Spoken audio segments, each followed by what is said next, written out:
Hola queridos hermanos, reciban todos ustedes un afectuoso saludo y sean todos bienvenidos a mi escuela sabática.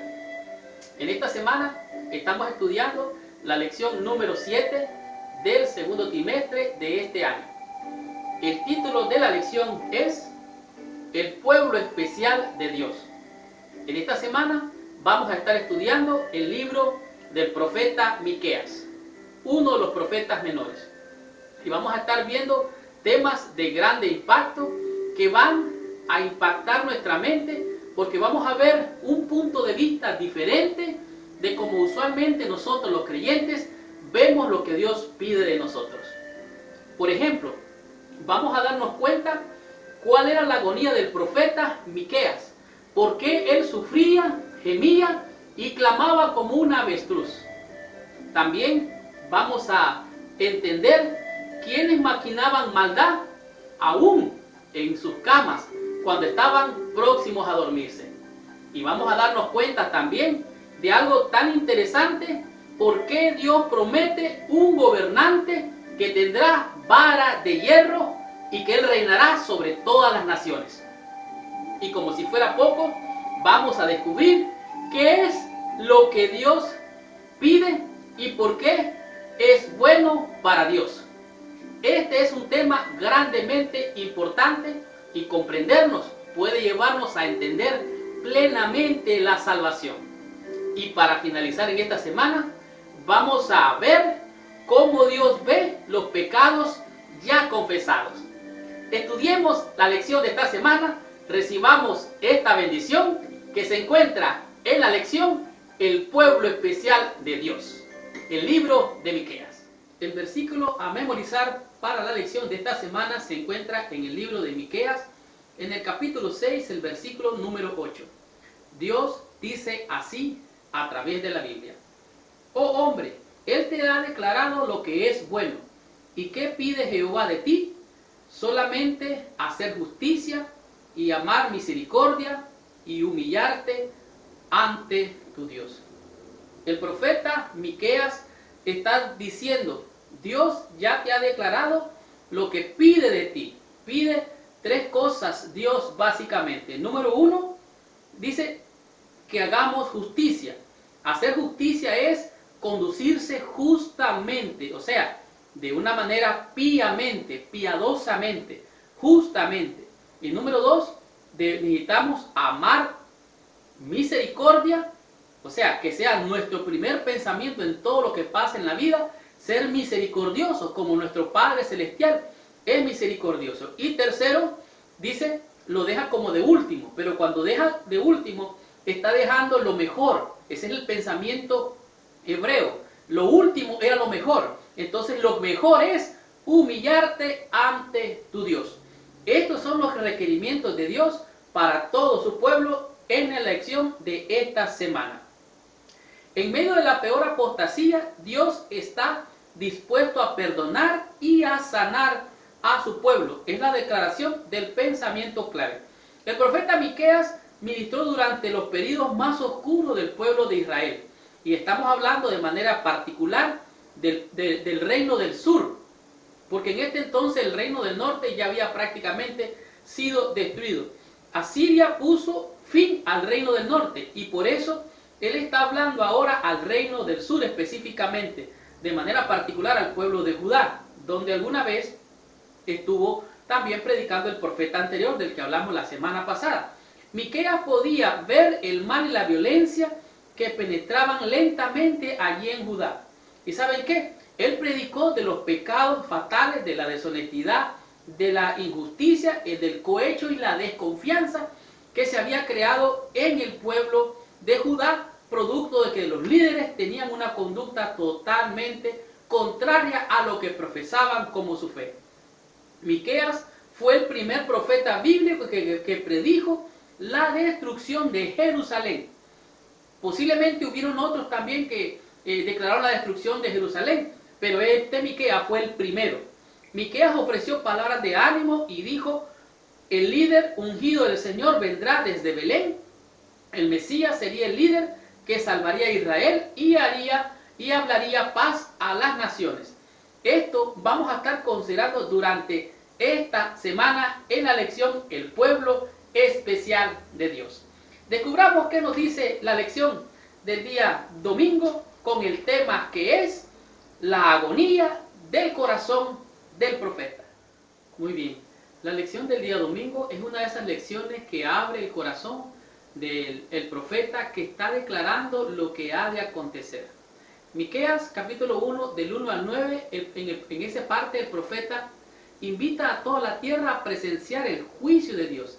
Y cuando él habla sobre el juicio de Dios, él llama al pueblo a ver su pecaminosidad, pero de manera particular llama al pueblo de Jerusalén y al pueblo de Samaria.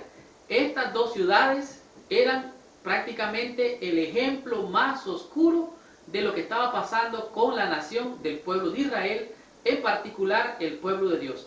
Estas dos ciudades serían las primeras en sufrir la destrucción. En el pensamiento judío, el concepto destructivo produjo una verdadera tensión en la vida del mismo profeta. En otras palabras, el profeta mismo fue sometido a una grande tensión, a un gran estrés, por causa de que su llamado profético lo unía con el propósito de Dios. Nunca ha sido fácil ser profeta, nunca ha sido fácil declarar tanto el juicio como la misericordia de Dios. ¿Por qué? Porque siempre va a haber gente que se va a oponer, gente que se va a poner contraria, y lo más terrible es declarar calamidad, desastre y destrucción sobre el pueblo sobre el cual mismo tú perteneces, o a ese mismo pueblo tú amas. Ciertamente hay muchos que son enemigos de la verdad, y el profeta se encontraba con ese tipo de escenario, de tal manera que al declarar los juicios, él mismo sentía dolor en su corazón. Tanto así que el versículo 8 y el versículo 9 de Miqueas capítulo 1 dice lo siguiente: por esto lamentaré y aullaré y andaré despojado y desnudo, y haré aullido como de chacales y lamento como de avestruces. ¿Por qué? Porque la llaga es dolorosa y llegó hasta Judá, hasta la puerta de mi pueblo, hasta Jerusalén. O sea, toda la calamidad, todo el desastre, el visionario de Dios, el profeta de Dios, dice, aullo como chacal, lamento como avestruz. Imagínese usted, él estaba haciendo una comparación de su quejido, de su lamento, con los chacales, con el avestruz. Pero lo más terrible, dice que esta calamidad llegó hasta mi pueblo, hasta la puerta de mi propio pueblo. Profetizar, como dije, jamás ha sido fácil y jamás lo será. Porque aquel que profetiza también como ser humano es sensible a la voz de Dios. Es sensible a aquellos que se pueden perder por no obedecer la voz de Dios. Los profetas de Dios estaban muy involucrados en los mensajes que proclamaban. No se alegraban de hablar de las cosas terribles que sucederían. Aún a menudo usaban lamentos para expresar sus relaciones ante los desastres que se aproximaban.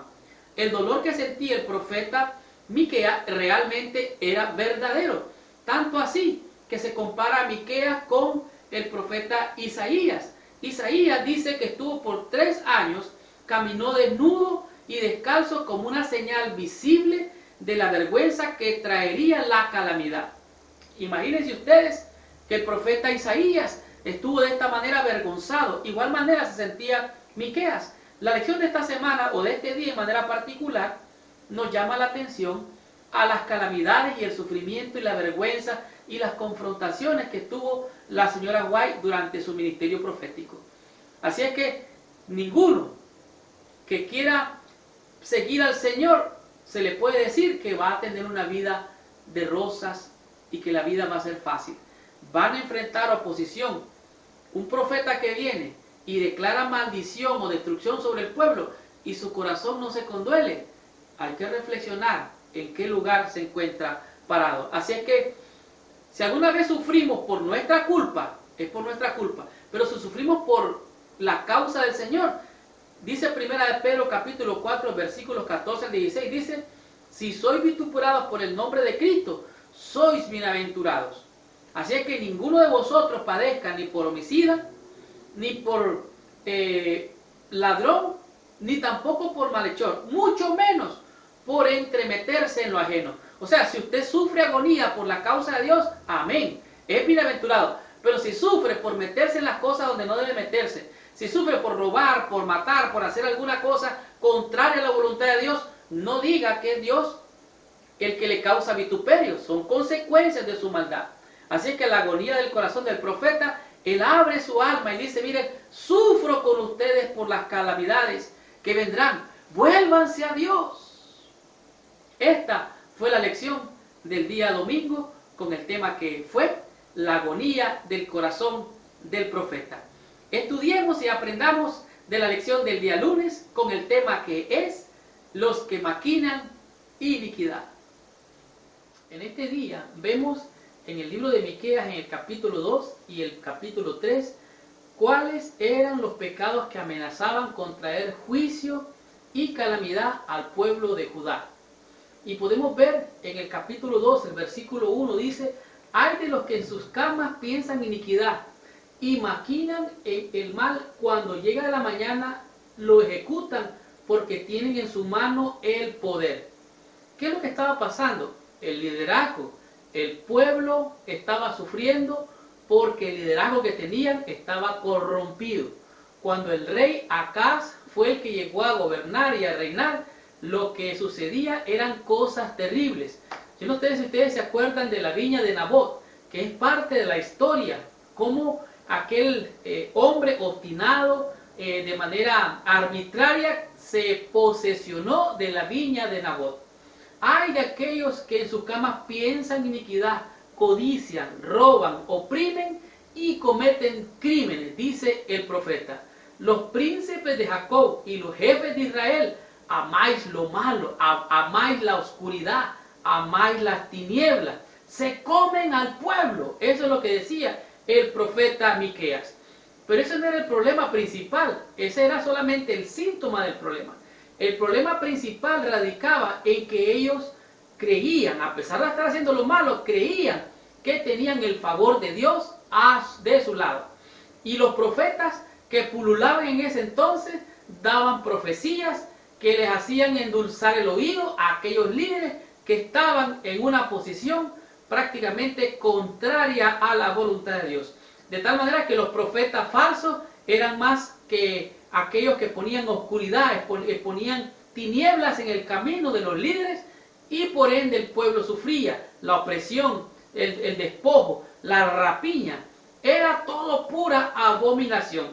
La ascensión de Acaz al trono puso a Isaías y a sus compañeros frente a las condiciones más espantosas que cualquiera que hubiera existido hasta entonces en el reino de Judá. Sión va a ser, decía el profeta, va a ser arada como la tierra, y Jerusalén va a quedar en un montón de ruinas, no va a quedar nada sobre ella. Como dijo Jesús, no quedará piedra sobre piedra. El mismo espíritu que impulsó a profetizar a Isaías fue el mismo espíritu que impulsó a predicar y a profetizar a Miqueas. Y de igual manera el mismo espíritu que impulsó, el Espíritu Santo que impulsó a Cristo a decir, de este templo no va a quedar ni piedra sobre piedra. Y ellos se airaron, ellos se enojaron, lo rechazaron. Ese pueblo estaba dado a la idolatría y se dejaban persuadir por los profetas falsos. Las divinidades paganas eran sus dioses, y esos profetas falsos traían de manera, podemos decir, adulativa, sacaban ventaja. ¿Por qué? Porque ellos profetizaban por dinero. Algunos sacerdotes estaban enseñando por precio, sin embargo, los caudillos de la apostasía conservaban la forma del culto y aseveraban contarse entre el pueblo de Dios. En otras palabras, le pagaban a los profetas les profetizaban lo que querían oír y ellos creían que estaban de parte de Dios. Estas eran unas condiciones bien terribles. Miqueas, el profeta, dio su testimonio, y algunos profetas de Sión blasfemaban al aseverar que se apoyaban en Jehová y que mientras edificaban a Sión con sangre y a Jerusalén con injusticia, se jactaban así: ¿no está Jehová entre nosotros? ¿Vendrá mal sobre nosotros? Claro, ellos se ponían en la posición de que Dios estaba con ellos.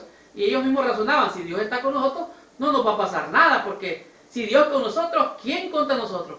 Pero estaban mal. Entonces, esta es la advertencia del profeta. ¿Para qué? Para que se evite el engaño.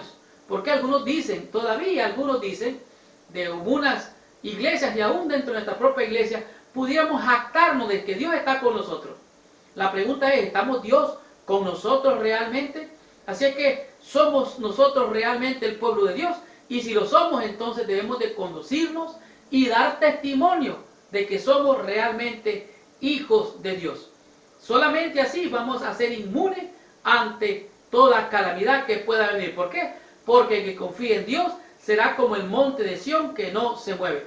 La terrible verdad era que precisamente porque tenían una situación especial delante de Dios, eran tenidos por muchos más culpables por sus pecados. En otras palabras, mucha luz, mucho peligro, más privilegio, más responsabilidad, más deberes, más responsabilidad moral y espiritual tenemos. Las bendiciones, la protección y la prosperidad que serían de ellos estaban condicionadas a la obediencia a sus mandatos. Los que maquinaban iniquidad en sus camas, al día siguiente se levantaban para cometer crímenes. Y esto es a lo que se refirió el profeta.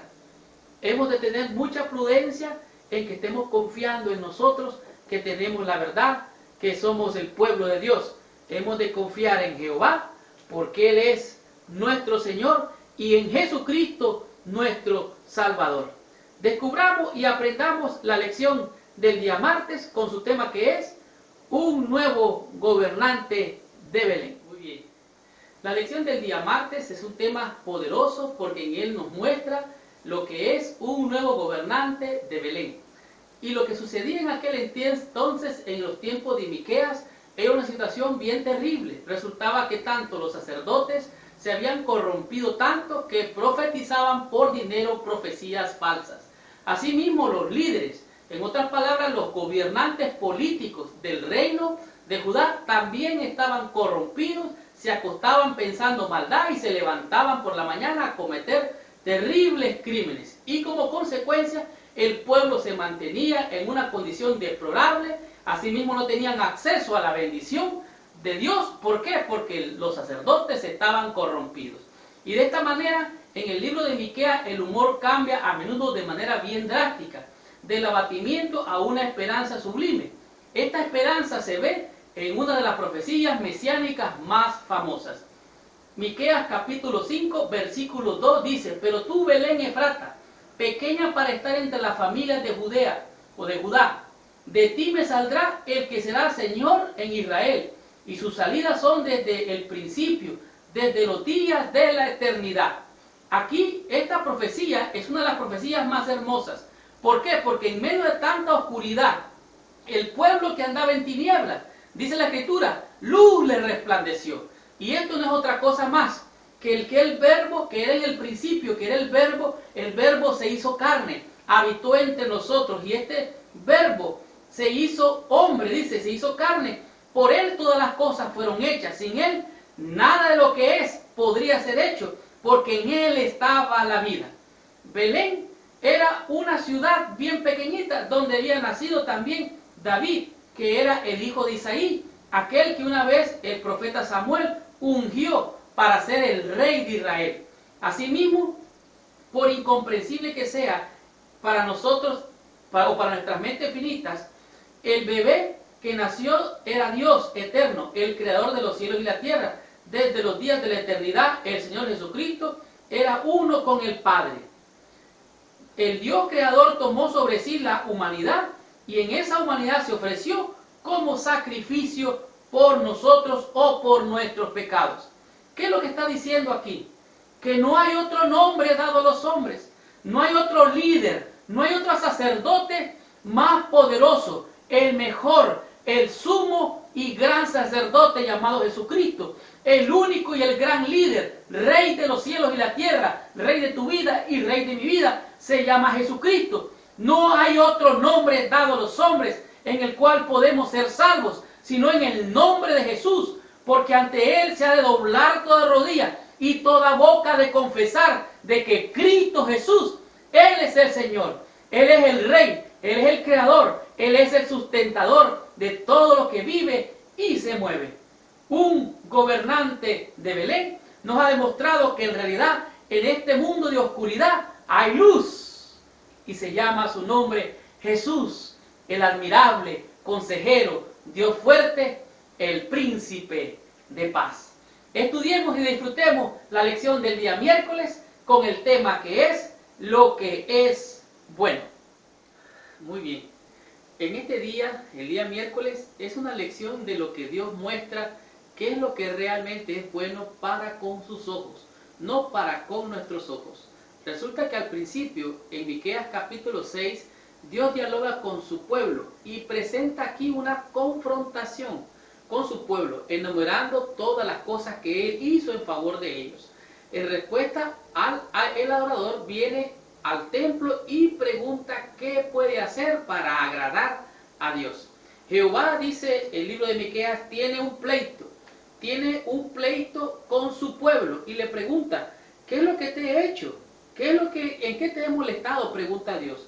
Acuérdate que te saqué de Egipto, te traje por el desierto, te di libertad. ¿Y qué es lo que he hecho yo en tu contra? Es lo que está preguntándole Jehová.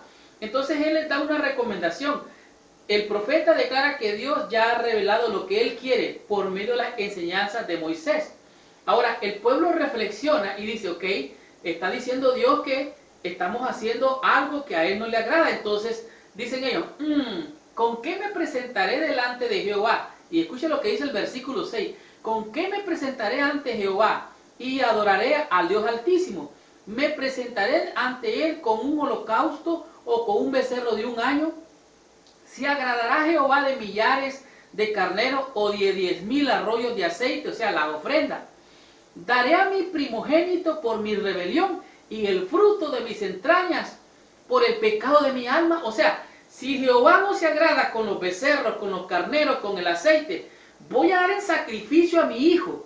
O sea, estaban pensando ellos, en expiación por mi pecado, voy a entregarle. La mentalidad de ellos era tan aberrante que llegaron a considerar la posibilidad de entregar en sacrificio a sus hijos para poder calmar lo que ellos creían era la ira de Dios. Ahora entonces Dios aquí le dice, oh hombre, Él te da que declarar lo que es bueno. ¿Y qué pide Jehová de ti?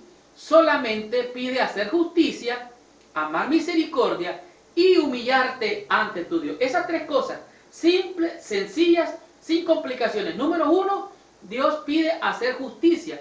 Hacer justicia es conducirse justamente, conducirse piamente, conducirse santamente. Y número dos, amar la misericordia. ¿Por qué? Porque si de gracia hemos recibido, hemos de dar de gracia. Y solo de esta manera podemos encontrar misericordia y ser misericordiosos unos con otros. Y número tres, que es realmente la importante, dice, y humillarte ante tu Dios, o andar con reverencia, o caminar rectamente, humildemente, delante de nuestro Dios.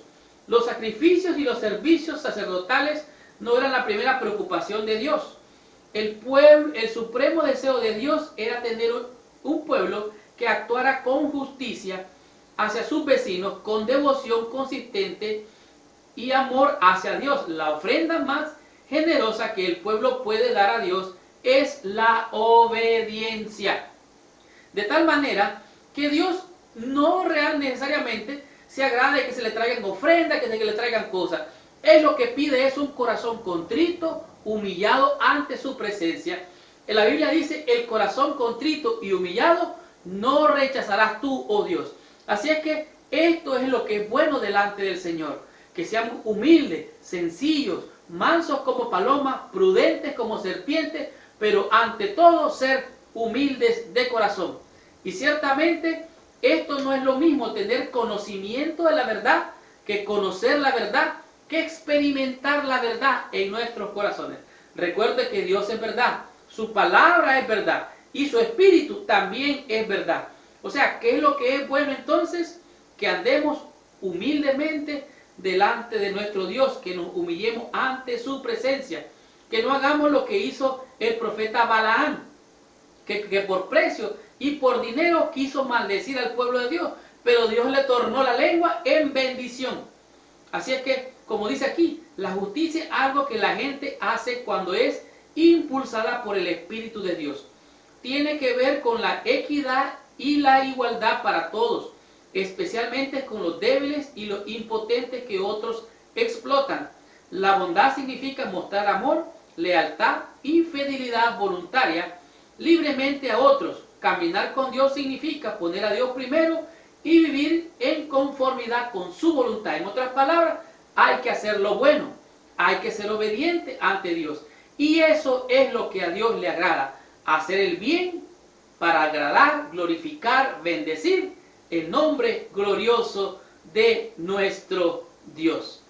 Descubramos y aprendamos de la lección del día jueves con el tema que es en lo profundo de la mar.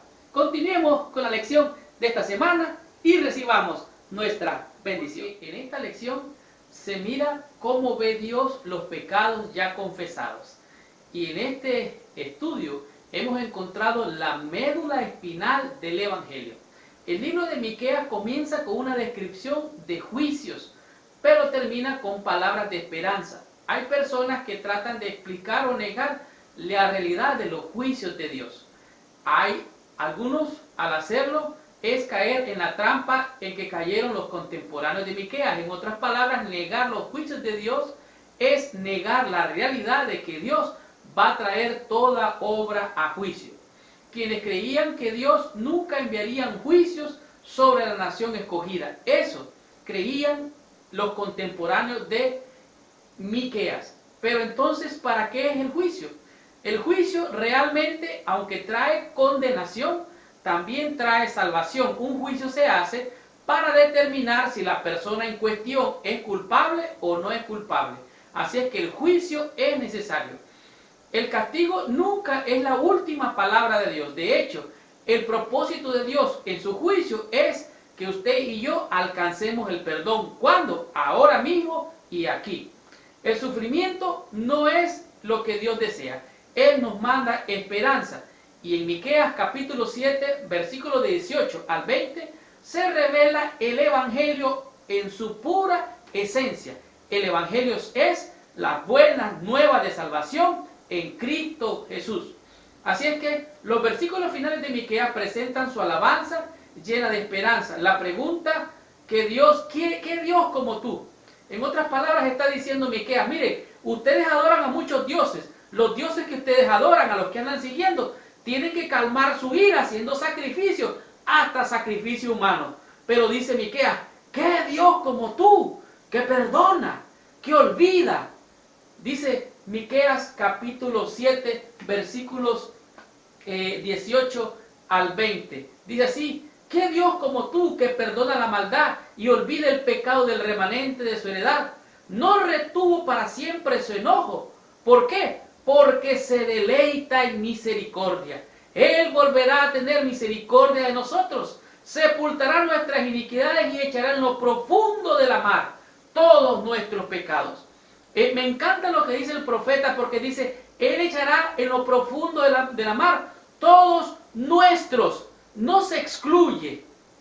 Aquel que se excluya de ser un pecador, automáticamente se vuelve culpable de ser culpable. Así es que esto es lo que el profeta está diciendo. ¿Qué Dios como tú? No existe otro Dios tan poderoso, tan bueno, tan misericordioso como tú. Nuestro Creador es un Dios de gracia y de perdón. Un Dios que fue a extremos inimaginables para salvarnos de la destrucción, que es con justicia nuestra. Él lo haría por la nación hebrea y lo hará también por nosotros. La promesa de Dios es, daré pues hombres y naciones por ti. Si tan solo por un justo que se encuentre en una ciudad, Dios no destruiría esa ciudad. Si tan solo un justo que siga a Jesucristo, que tiene a Cristo en su corazón, Él no va a destruir, solamente por un justo. ¿Qué Dios como tú? No hay otro Dios, no hay otro Dios. Nuestra esperanza solo descansa en Dios, quien promete arrojar nuestros pecados a la profundidad del mar. Hay esperanza para el futuro al recordar lo que Dios hizo en el pasado. Él volverá, oye, me encanta esa palabra, Él volverá a tener misericordia de nosotros. En otras palabras, así como en el pasado, así como te encontraste con Cristo en el pasado y te dio misericordia, Él te va a dar nueva misericordia. ¿Por qué? Porque nuevas son cada mañana su misericordia. Dios en su gracia, Dios en su amor, en su misericordia, Él ve nuestros pecados ya confesados como que están en lo profundo de la mar, donde nunca nadie más puede alcanzarlo. ¿Dónde están nuestros pecados entonces? Están en lo profundo de la mar. Qué hermoso es saber que Dios ha perdonado todas nuestras iniquidades y que lo ha echado en lo profundo de la mar. Estudiemos la conclusión de esta semana, recibamos total bendición con esta tremenda lección. ¡Wow! ¡Qué maravillosa lección hemos recibido durante toda esta semana! La lección, el pueblo especial de Dios, el libro del profeta Miqueas, nos ha abierto la puerta de la esperanza y nos ha mostrado el camino perfecto y santo hacia la salvación. Si Jerusalén hubiera conocido lo que era su privilegio conocer y hecho caso a la luz que el cielo le había enviado, podría haberse destacado en la gloria de la prosperidad, como reina de los reinos, libre en la fuerza del poder dado por Dios. Jerusalén no hubiera recibido la destrucción que hicieron aquellos soldados que llegaron a destruir y prácticamente a matar todo el pueblo que se encontraba en esa ciudad. La paloma de la paz hubiera sido de sus muros rumbos a todas las naciones, hubiera sido la gloriosa diadema del mundo. En otras palabras, hubiera sido una nación que hubiera dado testimonio si tan solo hubieran aceptado a Cristo como su Salvador. En esta semana tengo una pregunta especial para ti. Yo quiero confesar públicamente que el conocimiento de la palabra, el conocer esta verdad, esta doctrina que tú y yo tenemos, no me hace merecedor de la salvación. Tampoco, aunque sea parte del pueblo de Dios, como miembro de la iglesia de Cristo en esta tierra, tampoco me hace merecedor de la salvación. La única razón por la cual yo y tú podemos ser salvos es por medio de Cristo. Y en esta hora quiero invitarte a que en el nombre precioso y santo declares aquí públicamente en esta lección, aquí abajo, escribe: si aceptas a Cristo como tu Salvador, como el que te da la misericordia, el mismo que te da gracia y justicia, y es el único que puede darte la salvación.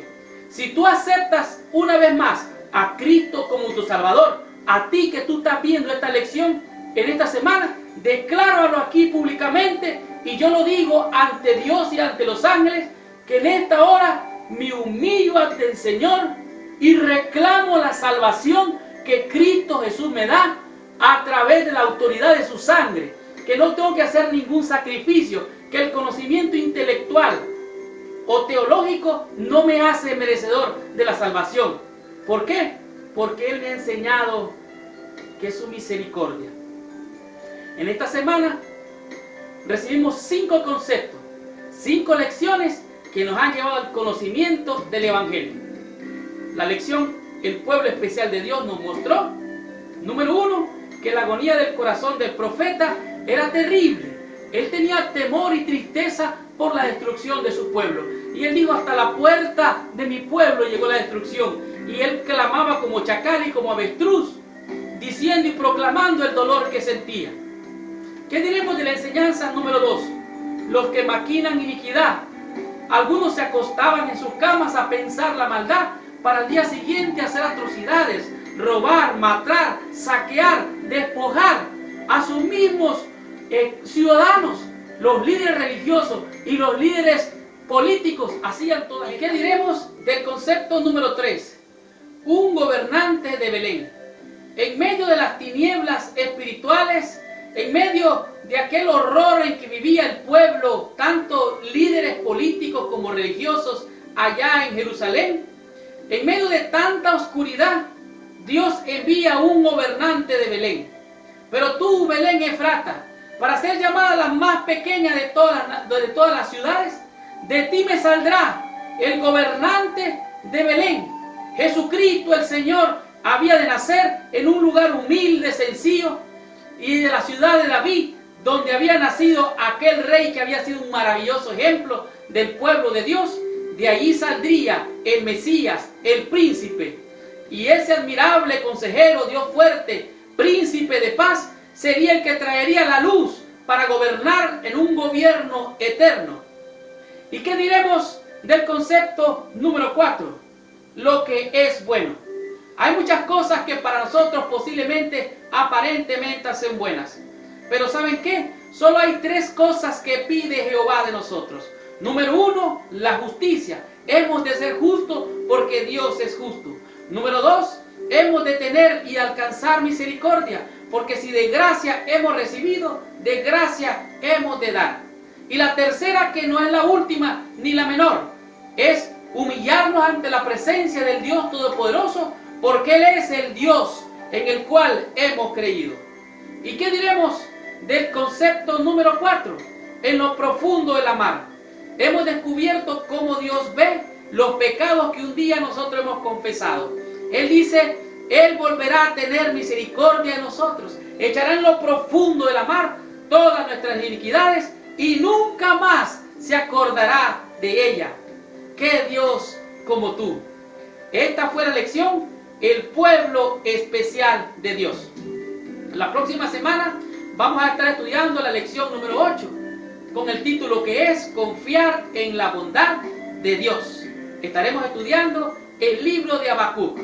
Y les dejo la pregunta de esta semana. ¿Te hace a ti el conocimiento intelectual o teológico, y aún siendo miembro de la iglesia de Dios en esta tierra, te hace merecedor de la salvación? ¿O solamente aceptando a Cristo como tu Salvador es como tú y yo podemos ser salvos? Si lo crees, mándame tu testimonio y escribe ahí abajo. Si tú aceptas a Jesucristo como tu Salvador en esta ocasión, déjame también tu testimonio. Gracias por visitar el canal de Mi Escuela Sabática. Les habló su hermano y su amigo Marlon García. Los espero la próxima semana con esta maravillosa bendición. Que Dios les bendiga y hasta la próxima semana.